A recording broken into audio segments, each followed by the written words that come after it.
Que te digo yo que es imposible. Que no se puede ganar tantas etapas en una vuelta, hombre. Te lo digo yo. Hoy, en ciclismo explosivo, Freddy Mertens, la Vuelta a España de 1977.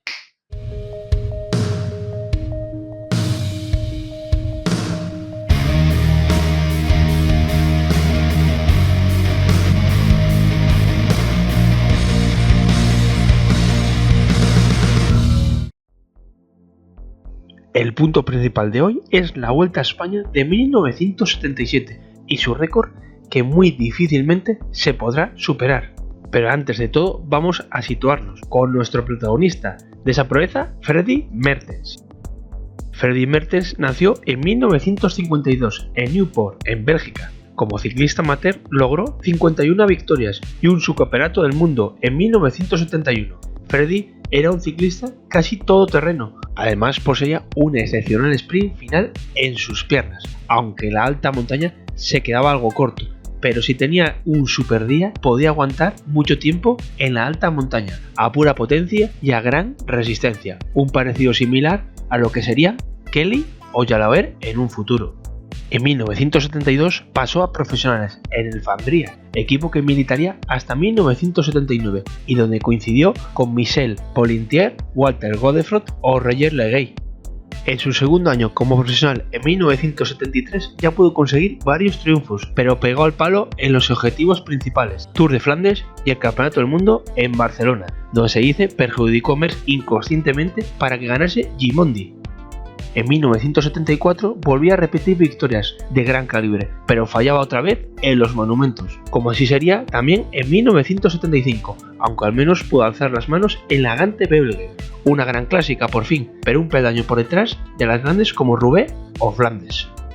Ahora entramos en su época más mágica, donde en la primavera del 76 levantaba los brazos en la prestigiosa Amstel Gold Race y repetía en la Gante Wevelgem. Además, sumaba 6 victorias de etapa, de 10 posibles en la París-Niza, donde terminaba en cuarta posición, sumando, como no podía ser, otros palos en la Lieja y Flandes, segundo y cuarta posición respectivamente.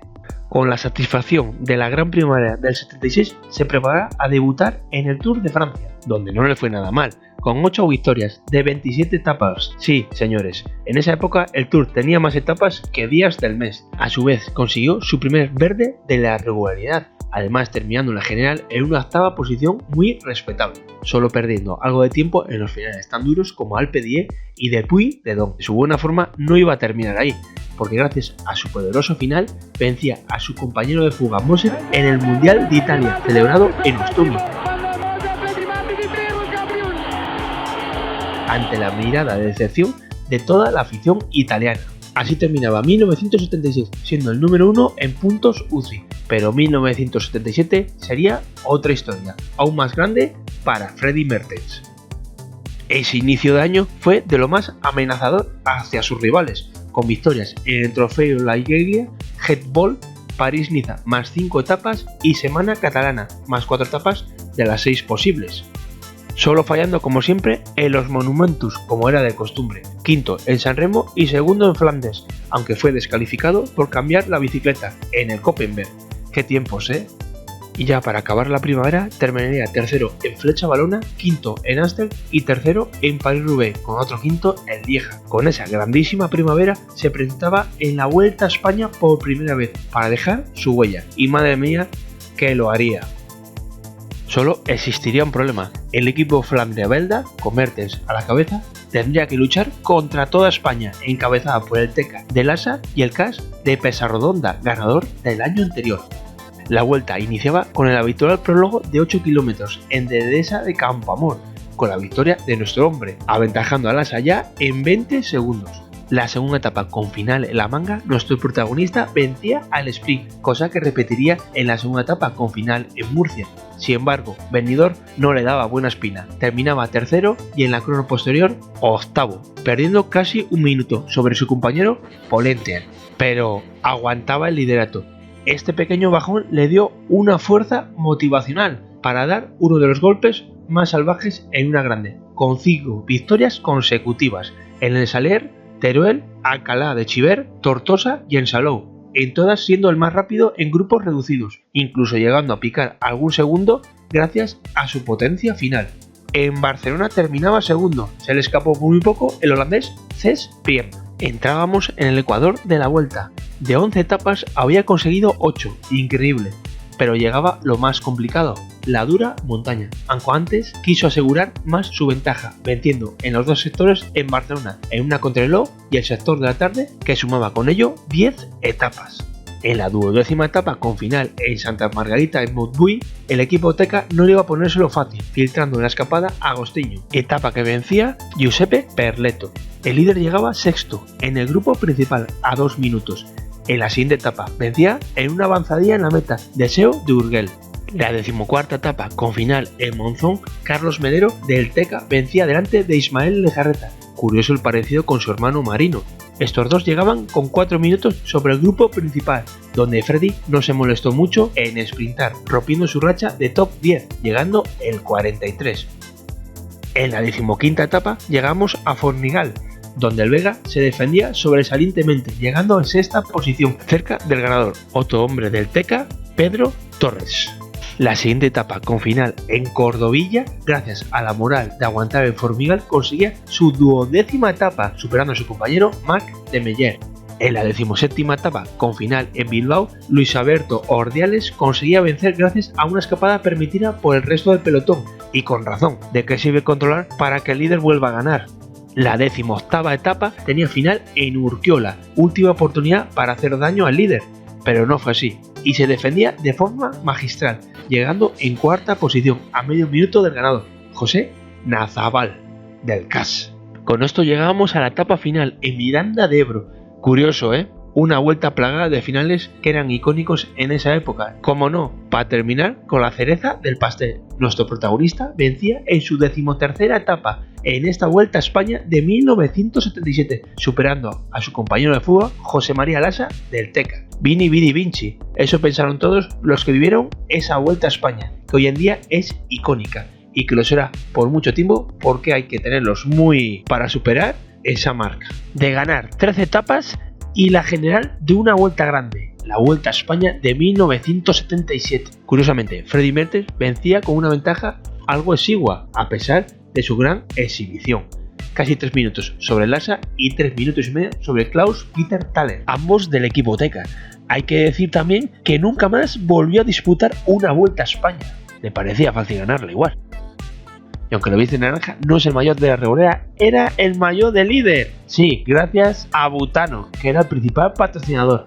Ay, ¿cuándo perdimos la esencia? En ese mismo año quiso hacer la heroica y se fue al Giro de Italia, donde vencía en 7 etapas de las 11 que disputó, porque en el segundo sector, en Mugello, en casa Ferrari, abandonaba por caída al lesionarse la muñeca en pleno sprint que parecía volver a ganar. Aunque quedaban todos los Dolomitas, que eran muy duros, quién sabe lo que pudo pasar. Ese año terminaba arrasando la Vuelta a Cataluña, desinflándose en el final de año, como es normal en un humano. 1977 hay que remarcar que 20 victorias de etapa fueron entre la Vuelta a España y Giro de Italia, sumando un total de 44 victorias de etapas y generales en un año. Luego dicen que el mayor arcoíris trae mala suerte, pero en el 77 aún no había empezado esa profecía. Con tan solo 25 años había sido capaz de marcar una de las mejores temporadas de la historia del ciclismo y con un futuro muy prometedor aún, pero poco a poco se fue apagando esa magia que nos demostró en 1977. No quiso revalidar su triunfo en la Vuelta a España y se preparó a conciencia el Tour de Francia, donde venció solo en 2 etapas, entre comillas, aunque se llevó la regularidad final, siendo 13º en la general. En los monumentos seguía su mística de estar cerca pero nunca rematar.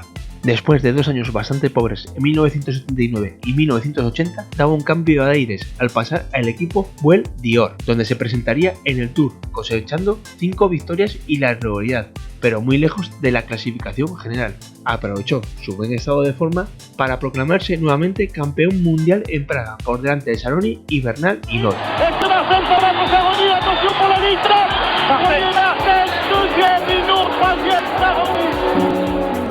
Este sería su último gran triunfo y su último triunfo como profesional, y fue a raíz de aquí donde podemos empezar a pensar que el arcoíris puede traer mala suerte. porque prácticamente de aquí se fue apagando hasta terminar su carrera deportiva en 1987, de una forma muy anónima. En definitiva, Freddie Mertens, a pesar de no llegar a ser una referencia como Merckx o Hinault, fue capaz de escribir su propia historia, dejando un récord al conseguir 13 etapas y su general en una vuelta grande, la Vuelta a España de 1977. Además, siendo uno de los más regulares de la historia en una vuelta grande. De las 21 etapas posibles, terminó entre los 10 primeros en 20 de ellas. No podemos olvidar que en ese mismo año consiguió 7 triunfos en el Giro de Italia y varias carreras de renombre, sumando un total de 44 victorias en un año. Toma, supéralo, Polly. Es por eso que la Vuelta a España de 1977 estará en los anales de la historia por mucho tiempo. Luego dicen que la Vuelta es la más floja de las tres grandes, pero los récords de ella misma superan a sus dos vecinas. Y aún quedan más récords, pero eso os lo dejo para otro día. Y esto ha sido todo en Ciclismo Explosivo, la Vuelta del 77. Vaya carretón que se lleva de etapas el hombre. Y lo que os digo siempre, ayudarme a llegar a más gente, compartir sobre todo y comentar para saber yo más historias. Y hasta la próxima.